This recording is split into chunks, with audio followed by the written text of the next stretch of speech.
If wishes were horses. That's right. And it's not your typical source material, is it? It's a story, a dramatic narrative. Hmm. We've got characters, conflict. It feels very real. Exactly. It presents this fictional scenario, but the human behavior, oh, it feels incredibly authentic, especially under pressure. So our mission today is to really unpack this story, look at the key moments, the character dynamics. And pull out the insights, right? What can this narrative teach us about things like perception, consequences, empathy, maybe even prejudice? We'll focus a lot on one character's journey. Yeah, think of it as learning through a, well, sometimes uncomfortable example. There are definitely some aha moments in here about how people react, how they change or don't. Pure cover-up mode from the start. It really sets the stage, doesn't it? That instinct to conceal rather than confront. Absolutely. And almost instantly, the consequences arrive, literally knocking on the door. Mike and Ada, the siblings of the girl who got pushed. And they know who did it, or who they think did it. They identified the mother's son, Jason, or Corey. He seems to go by both. And their sister. Yep. In the hospital. Unconscious. The stakes are immediately clear. So how does the mother handle this direct confrontation? Denial. Straight up denial. My son's not home. Then she offers money for the bills. But Mike and Ada aren't having it. They don't want money. Nope. They just want the son.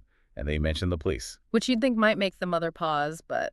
Not really. She actually doubles down, gets arrogant, tells them to leave her property, threatens to call the police on them. And then the boasting starts. About her connections, her honorable CP. Yeah, who apparently told her he'd take care of the whole thing. It's this belief that influence just erases problems. A total refusal to accept responsibility, banking on power instead. And then, well, that belief gets tested because the actual police show up. Detectives Daisu and Nasaru from the state CID, looking for the son. Does she change her tune? Not one bit. Sticks to the story. Haven't seen him 2 days, even with Mike and Ada standing right there, obviously upset. Ada tries to tell the police she's lying. He's here, urges them to search. But the mother challenges them. Got a warrant. Just defiant. So the police lay down the law, an ultimatum. 48 hours. Produce the son or they come back for her. And her response to that, to the police ultimatum. Tells him to get out. Still boasting. Do you know who I am? It's kind of staggering, that level of untouchability she feels. Meanwhile, we see Corey, Jason Corey, getting his bags packed. Yep. The narrative makes it clear his mother's sending him away, hiding him. More pressing issues to attend to somewhere, it says. Code for lie low. And what's his attitude? Is he remorseful? Scared? Doesn't seem like it. He's annoyed about leaving, sure, but his focus is, well, it's odd. He talks about the money involved. And the victim. Oh, he's completely dismissive. Cruel, even. Says she shouldn't have a firm stand to the ground. Mocks her falling like an epileptic patient. Zero empathy. Just shocking lack of accountability there. Exactly. His mother's plan is just to stash him in a hotel, sort it out. Later, he refers to being sent to this village as being grounded. Like it's just an inconvenience. A silly excuse of a place, he calls it. Shows his entitlement, right? Even when he's basically a fugitive. So he's shipped off to this village, feeling resentful. And this is where the story shifts a bit. He starts interacting with locals. And we meet Munichi. Yes.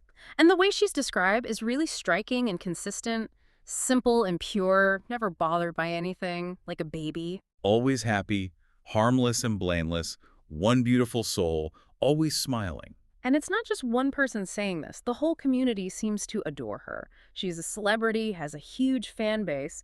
It's a really strong contrast to Corey's whole vibe. But how does Corey see her? Through his lens of anger and resentment. Predictably, maybe. He's irritated, calls her names right off the bat. Stupid girl, mad girl, idiot. He even calls her autistic, but then asks what autism means. Shows his ignorance, his prejudice. Right. He just sees someone different and immediately labels her negatively. A villager tries to explain it. Developmental disability, differences in the brain. And makes a really important point that Minachi chooses to smile despite everything. That contrast is key, isn't it? Corey, stewing in his problems, meets someone defined by simple happiness, and his first reaction is just contempt. And that contempt fuels the next major event.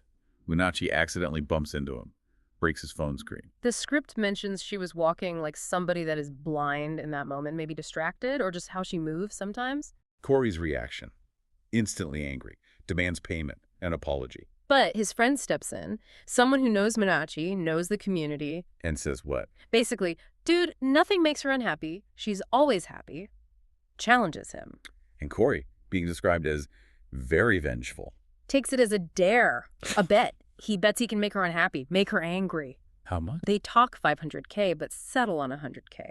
But it's not really about the money, is it? No, it seems more about his ego. His inability to tolerate this happiness he doesn't understand. And he's still fixated on the broken phone. He wants payback. So the bet is on, and he starts trying. How does he go about it?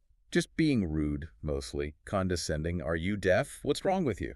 Trying to provoke a reaction. We also see another side of his unpleasantness, trying to proposition another girl, Debbie, offering money for sex. Yeah, $200K. She rejects him, obviously. And later he badmouths her to his friend, admits he was just trying to use her, shows his general attitude. Meanwhile, Minachi's just being Minachi, right? Exactly. Doing laundry for her grandma, fetching water, simple things. Loves rice, loves drawing. We see someone give her a new dress, and she's just overjoyed. Pure, simple happiness. Which Corey then targets. Deliberately. He splashes water all over her new dress, calls her a wicked man. How does she react? Still focuses on the positive, oddly enough. Starts washing the dress, says, don't be sad. His friend's like, see? You can't win. Pay up. But Corey doesn't give up. He escalates. Dramatically. Minachi's drawing something. A surprise for her grandma. She's clearly invested in it. And Corey. Sees it. Calls it horrible looking, and then just destroys it, rips it up. And adds insults. Oh, yeah. Mad, stupid, insults her family. Just pure cruelty. And this finally. Yeah. This breaks her. It does. She cries, calls him mean man, wicked man, bad man, over and over. How does Corey react to finally winning his bet? He's thrilled, exultant, knew I'd break her, but his friend is clearly disturbed. Yeah, the friend says he went to the extreme, that the drawing must have meant a lot. But Corey, initially, no remorse. His only regret, not destroying it sooner to save me a lot of stress. He wants to throw a party to celebrate. It's chilling. But that high doesn't last, does it?